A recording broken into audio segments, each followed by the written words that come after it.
तो दोस्तों स्वागत है आपका आज के हमारे एक और नए ब्लॉग में। और आज हम आए हुए थे वैर, जो कि भरतपुर जिले की एक तहसील है। और वैसे तहसील क्या, इसको अभी क्या है कि उप जिला घोषित कर दिया गया है। और इस वैर में यहाँ पर हमने आकर के एक चीज देखी, जो कि यहाँ पे एक सफेद महल नाम से एक जगह है। सफेद महल है, फुलवारी है, उसके बारे में हम आज आपको थोड़ा सा रिव्यू देंगे और उसके बारे में बताएंगे। बताने के बाद में इसको पूरा दिखाएंगे आपके लिए।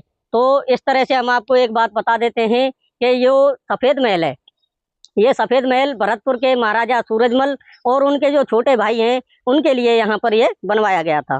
तो उनके छोटे भाई जी का नाम, जो महाराजा सूरजमल जी के छोटे भाई जी का नाम था प्रताप सिंह। तो उनके लिए ये बनवाया गया था।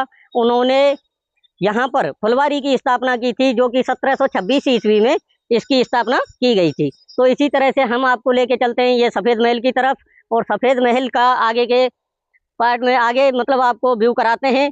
और इस तरह से ये देखिए आपको कितना सुंदर नज़ारा है इसका, और बहुत ही अच्छा और मन मोह लेने वाली बहुत ही अच्छी सीनरी इसकी दिखाई देती है। तो इसमें हम थोड़ा सा आगे चलेंगे और अंदर चलेंगे इसमें, और अंदर चलते हुए इसके बारे में छोटी मोटी कुछ यहाँ से जो जानकारी हमें स्थानीय लोगों से मिली है उस चीज़ के बारे में आगे हम आपको बताते हैं। तो जैसा कि आपको ये जो दिखाई दे रहा है, यहाँ पर क्या है कि जो महाराजा प्रताप सिंह जी जो थे वो यहाँ पर अपना दरबार लगाते थे। तो दरबार लगाते थे तो यहाँ पर उनके जो संतरी होते थे, मंत्री संतरी, वो यहाँ पर बैठा करते थे उनके साथ में। तो राजा का दरबार जब लगता था तो यहाँ पर जो ये पांडाल जो ये बना हुआ है, इस पांडाल के अंदर यहाँ पर उनकी प्रजा रहा करती थी, बैठा करती थी।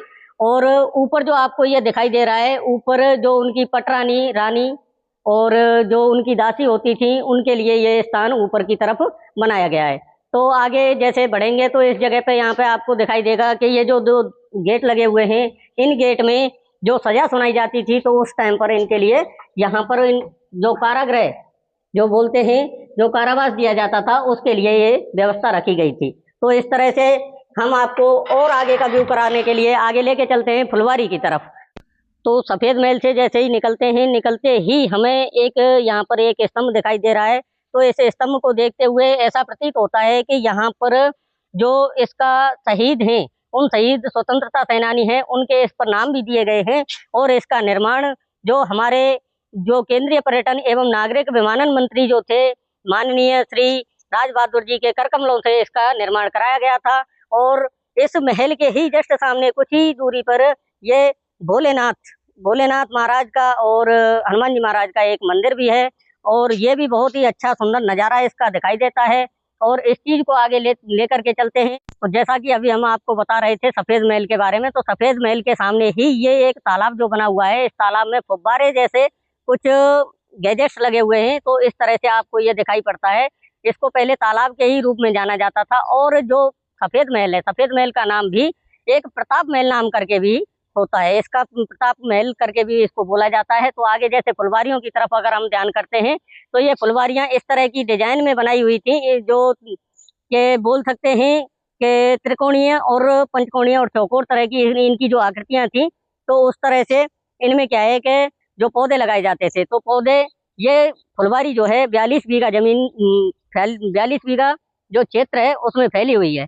तो इसमें 52 लाख पौधों की जो गणना बताई जाती थी कि 52 लाख पौधे इसमें लगाए जाते थे। और ये है हनुमान जी महाराज जी का एक छोटा सा मंदिर, जो कि बिल्कुल महल के जस्ट सामने की तरफ दिखाई देता है। तो इस तरह से, और जो फुलवारियों की जो हम बात करें तो 42 बीघा क्षेत्र के अंदर फैली हुई ये जो फुलवारी है, इसमें अभी पौधे नहीं दिखाई पड़ते हैं, क्योंकि इसमें कोई देख रेख करने की व्यवस्था अच्छी नहीं है। इस तरह जो सफेद महल के चारों तरफ हजारों की संख्या में बनी जो त्रिकोणीय और पंचकोणीय और चौकोर टाइप की जो ये क्यारियां हैं, इन क्यारियों में केसर के साथ साथ जो फाल से अंजीर उगाए जाते थे। तो इस तरह की मिली है कुछ हमें जानकारी, उस तरह से हम आपको बताते हैं। और इन क्यारियों की एक खासियत है कि जो इसमें एक क्यारी में जैसे पानी छोड़ा जाता था, तो पूरी जितनी भी क्यारियां एक दूसरे से सटी हुई थी, सभी में एक साथ ही पानी पहुंच जाया करता था।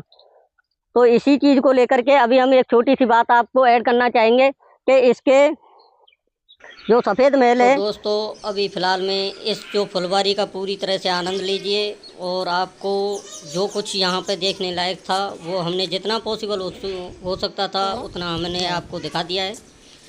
और आगे जैसा भी जो इसमें व्यू है वो आप देखिए, और कमेंट करके इस चीज़ के बारे में थोड़ा हमें डिस्कस ज़रूर करें कि आपको इसको देख के कैसा लगा। और अभी हम इसको ले जाते हैं समापन की ओर, और इसकी समापन की जो अवधि है वो अभी पूरी होने वाली है। तो मैं आपसे एक ही बात कहना चाहूँगा कि आपको अगर अच्छा लगा हो तो लाइक करें, कमेंट करें, जिनसे हमें मोटिवेशन मिलता है आगे के लिए, और शेयर करें जितना हो सके उतना ज़्यादा, और सब्सक्राइब हमारे चैनल को करें।